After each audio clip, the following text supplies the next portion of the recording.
Mas eu quero dar um chá de abrir-olho em vocês, para aquelas pessoas que não se situaram. Houve uma ruptura democrática no nosso país. A nossa democracia foi golpeada. O governo que emergiu dessa ruptura é um governo golpista que congelou por 20 anos os investimentos em saúde e educação. Essa casa está privatizando os ativos públicos do país.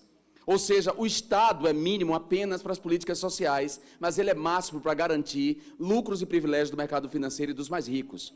Então, antes de vocês fazerem qualquer crítica às pessoas progressistas dessa casa, ou de fazerem generalizações em relação a deputados e deputadas, sem fazer distinção que é fundamental, pensem nisso. Pensem onde estava cada um de vocês quando o golpe de 2016 aconteceu. O que fez cada um de vocês em relação à derrubada do governo Dilma. O que cada um fez para impedir essa tragédia que agora estamos vivendo. Eu digo isso, dar esse chá de abrir-olho, porque construir esse seminário não é fácil. Como disse Eliana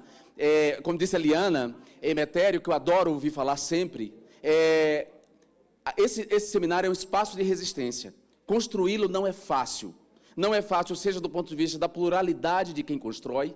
São muitas vozes sendo ouvidas, são muitas pessoas palpitando para construir esse seminário, e é difícil depois, do ponto de vista da aprovação em cada comissão, articular com cada deputado, em cada comissão requerimento, para aprová-lo. Exige um trabalho muito grande. E se vocês sabem o que é discriminação no espaço da família, no espaço da escola, no espaço de trabalho onde vocês atuam, pensem no que é a discriminação no espaço onde eu atuo, que é esse espaço aqui, onde eu sou muitas vezes sozinho. Então, na hora de fazerem as suas críticas, sempre pensem nisso. Nós procuramos pessoas bissexuais, autoproclamadas bissexuais, que viessem aqui falar. Onde é que estão elas? Elas estão no armário. Elas estão no armário porque a gente procurou pessoas bissexuais que falassem de velhice, que falassem de previdência, que falassem de família, que falassem... Mas nós não encontramos. E as pessoas que construíram o seminário, no seu conjunto de relações, contactaram com pessoas que não quiseram se expor aqui.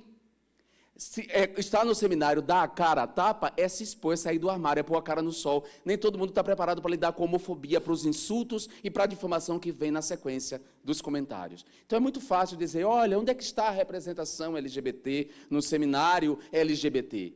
Olha, ela foi procurada, ela só precisa estar fora do armário, que é a batalha que nós estamos fazendo sempre.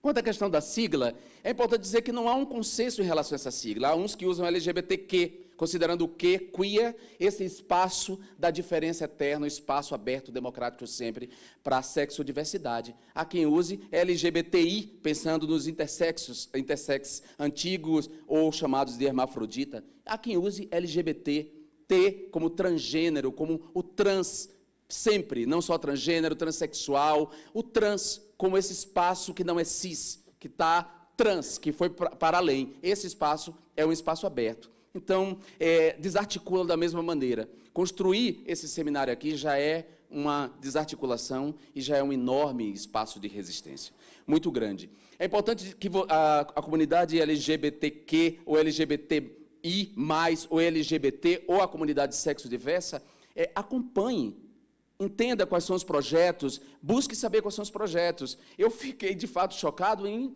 parte da população trans ativista não saber que a gente apresentou um projeto aqui que altera a lei de licitação para dar prioridade a empresas que fazem contratos de licitação ou que participam de contratos de licitação com o Estado, de ter como critério de desempate programas de equidade de gênero, ou seja, não só das pessoas transexuais e transgêneros, mas do emprego de mulheres também. Afinal de contas, as mulheres são mais da população, são mais de metade da população do país, e as mulheres ainda são subempregadas, elas também não ocupam a mesma posição no mercado de trabalho, elas não recebem o mesmo salário. A gente aprovou no Dia Internacional da Mulher um projeto de minha autoria que estende o prazo de educação em casa para lactantes e gestantes, para que elas não perdessem o ano letivo e, portanto, não tivessem o seu direito à educação e o seu direito à posição no mercado de trabalho afetado, porque as mulheres ainda sofriam esse problema em relação ao seu direito à educação quando gestantes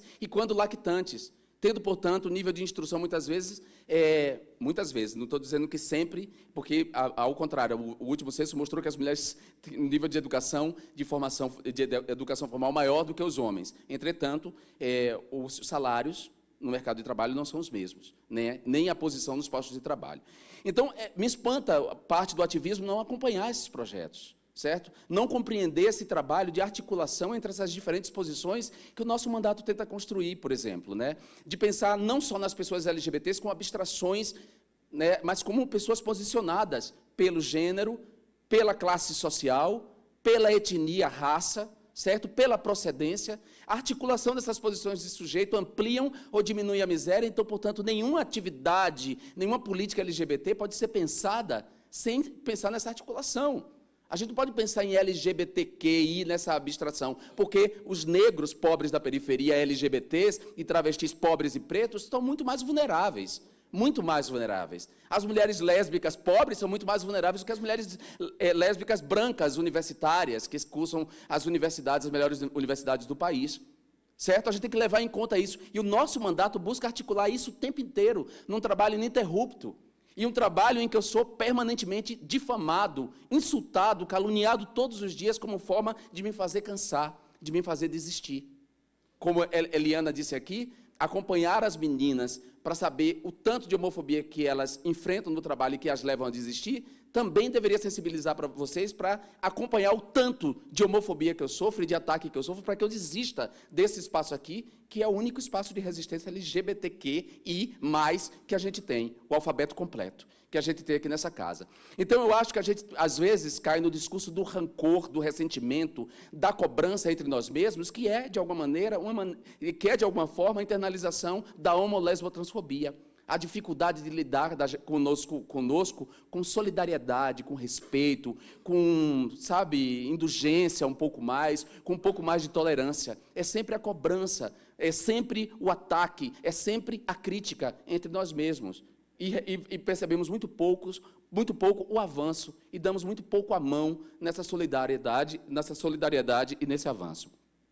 Com isso, eu quero dizer que eu quero agradecer a cada um dos assessores do meu mandato, dos mandatos dos deputados, das comissões, os servidores das comissões todas que participaram, Patrícia em especial, que foi uma guerreira. Eu não vou lembrar o nome de todos aqui, porque muita gente trabalhou nesse seminário, e vocês não sabem o trabalho que dá nesse seminário.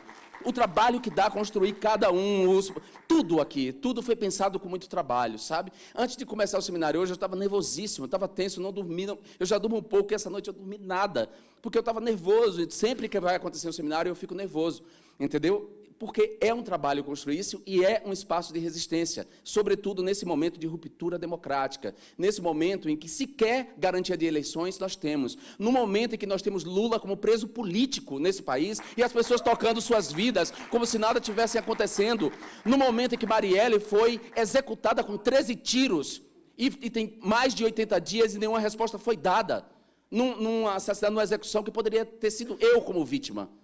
Certo? Então, nós temos que pensar nisso, arregaçar as mangas e sermos mais solidários uns com os outros. Né? Como diz o poeta Renato Russo, nós não temos tempo a perder. Nosso suor sagrado é bem mais belo que esse sangue amargo e tão sério e selvagem. Os tempos das nossas vidas são muitos. O tempo de vida das travestis transexuais é um, o meu tempo como homem gay, cisgênero, nordestino, miscigenado, porque eu não posso sequer mais me identificar como negro, apesar de ter um pai preto, porque agora a negritude depende da melanina, da quantidade da melanina. Você, para determinados segmentos, você só é negro se você tem pele preta. Você já não pode mais se identificar com o lado negro da sua miscigenação. Então, esse tempo meu é outro. O tempo de uma mulher lésbica, branca, universitária é um. O tempo de vida de uma mulher preta, pobre, lésbica da periferia é outro. Nem todos têm direito ao envelhecimento, que o digam os adolescentes que se mataram. Nem todos têm direito ao envelhecimento, que o digam as vítimas de homo-lesbo-transfobia, dos assassinatos homo-lesbo-transfóbicos que acontecem nesse país, que fazem do Brasil campeão de assassinatos de LGBTs. Nem todos têm tempo têm direito à velhice, que os digam que se mataram de depressão, certo? Mas os que envelhecem, os que chegamos à velhice, temos o direito de políticas públicas de inclusão, temos o direito a recompor as nossas famílias, seja as nossas famílias biológicas, seja as nossas famílias de amigos. Os tempos de nossas vidas são muitos. E como diz Érico Veríssimo, na epígrafe de O Tempo e o Vento, não vamos desperdiçar o tempo, porque ele é a matéria-prima da vida. Muito obrigado a todos e todas.